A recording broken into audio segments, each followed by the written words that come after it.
आता हा क्वेश्चन आहे, fit a straight line y is equal to ax plus B to the following data. तर straight line आपल्याला कशात फिट करायची आहे, y is equal to ax plus B. त्यासाठी आपण काय यूज करू, नॉर्मल इक्वेशन यूज करू. नॉर्मल इक्वेशन काय आहे, a summation x plus N B is equal to summation y आणि a summation x square plus summation x is equal to summation xy. Hey normal equation आहे. Normal इक्वेशनचा use करून आपल्याला straight लाईनचे equation याच्यात fit करायचे. तर काय करायचं, तर पहिले टेबल बनवायचा. तर काय स्ट्रेट लाईन आहे, तर स्ट्रेट लाईन साठी कसं टेबल तयार करायचा, एक्स घ्यायचा, एक्स वाय घ्यायचा आणि एक्स स्क्वेअर घ्यायचा आणि एक्स वाय घ्यायचा. म्हणजे 4 कॉलम करायचे. 4 कॉलम मध्ये एक्स वाय एक्स स्क्वेअर आणि एक्स वाय फक्त स्ट्रेट लाईन साठी. मग डेटा पुट करायचा 1 3 4 5 6 आणि 8 -3 1 3 5 7 आणि 11 डेटा पुट केला. आता एक्स स्क्वेअर 1 चा स्क्वेअर 1 3 चा स्क्वेअर 9 4 चा स्क्वेअर 16 5 चा स्क्वेअर 25 6 चा स्क्वेअर 36 आणि 8 चा स्क्वेअर 64. आता x Y, x multiply by Y, mug 1 multiply by -3 -3 3 multiply by 1 3 4 multiply by 3 12 5 multiply by 5 25 6 multiply by 7 42 and 11 multiply by 8 is 88.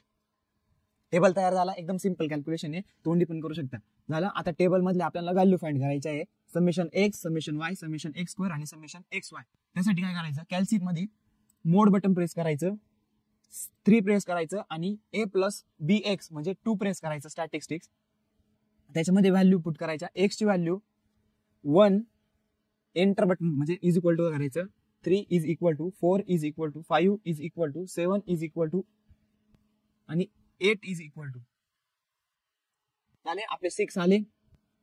आता वाय एरो यूज करायचे आणि वायच्या कॉलम मध्ये जायचं आणि वायच्या व्हॅल्यू पुट करायचं. मग -3 is equal to 1 is equal to 3 is equal to 5 is equal to 7 is equal to आणि 11 is equal to 11 अशा आपल्या 6 व्हॅल्यू आल्या. मग किती नंबर ऑफ व्हॅल्यू आपल्याकडे, मग n इज इक्वल टू 6. आता समेशन एक्स ची व्हॅल्यू, मग summation X is equal to, तर समेशन एक्स कसं फाइंड करायचं. आता डेटा पुट करून झाला आपला. एसी प्रेस करायचं, शिफ्ट आणि 1 प्रेस केल्यावर आपल्याला असं विंडो दिसेल. या विंडो मध्ये काय करायचं, 3 प्रेस करायचं सम आणि 2 प्रेस केल्यावर summation X is equal to करायचं. समेशन एक्स भेटेल आपल्याला 27. परत शिफ्ट, आता समेशन वाय काढायचं आपल्याला, summation y is equal to, परत शिफ्ट 1 3 आणि समेशन वाय साठी 4 is equal to, summation y किती आहे 24. आता समेशन एक्स स्क्वेअर, मग summation x square is equal to, मग शिफ्ट 1 3 समेशन एक्स स्क्वेअर एक नंबरला आहे, मग 1 पुट केलं आणि is equal to summation x square 151 आणि summation x y is equal to, summation x y कसं फाइंड करायचं, शिफ्ट 1 3 समेशन एक्स वाय 5 नंबरला आहे, मग 5 इज इक्वल टू 167.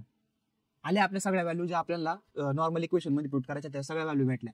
आता काय करायचं, आता समेशन या व्हॅल्यू नॉर्मल इक्वेशन मध्ये पुट करायचं. मग पुट केल्यावर कसं होईल, समेशन एक्स ची value 27 a plus N b, n किती आपला, एन ची value 6 b is equal to summation y ची व्हॅल्यू आपली 24. आता नेक्स्ट इक्वेशन, मग समेशन एक्स स्क्वेअर ची value 151 a plus summation x ची value 27 b is equal to आणि समेशन एक्स वाय ची व्हॅल्यू 167. झालं. आपल्या नॉर्मल इक्वेशन मध्ये व्हॅल्यू पुट करून झाल्या. आता एकच सॉल्व्ह करायचं. आता त्यासाठी a delta is equal to matrix मध्ये सॉल्व्ह करायचं आपल्याला. हे पहिले सगळ्या ए आणि बी चे कोएफिशिएंट व्हॅल्यू तिथे पुट करायचा. मग 27 6 151 आणि 27 इज इक्वल टू, आता यांचे आता हे कसं सॉल्व्ह करायचं, 27 multiply by 27 minus 151 multiply by 6 झालं. आता याच्या व्हॅल्यू फाइंड करायच्या. 27 multiply by 27 minus 151 into 6 is equal to, answer आलं 177. आता delta A is equal to, आता डेल्टा ए साठी काय करायचं, ए चे कोएफिशिएंट व्हॅल्यू आहे त्या स्किप करायच्या, फक्त बी आणि लास्ट वाला टू व्हॅल्यू घ्यायच्या. मग पहिले लास्ट वाल्या व्हॅल्यू घ्यायच्या 24 आणि 167 आणि बी च्या कोएफिशिएंट व्हॅल्यू 6 आणि 27. इज इक्वल टू परत cross multiplication 24 multiply by 27 minus 1676 is equal to परत व्हॅल्यू कॅल्क्युलेट पुट करू 24 multiply by 27 minus 167 into 6 is equal to minus 354 आला. आता delta B is equal to आता डेल्टा बी ची value आता B चे जे कोइफिशियंट आहे ते स्किप करायचे आणि ए आणि लास्टच्या दोन व्हॅल्यू घ्यायच्या. मग 27 आणि 151 द बी चे स्किप केले आणि लास्टचे दोन रिमेनिंग 24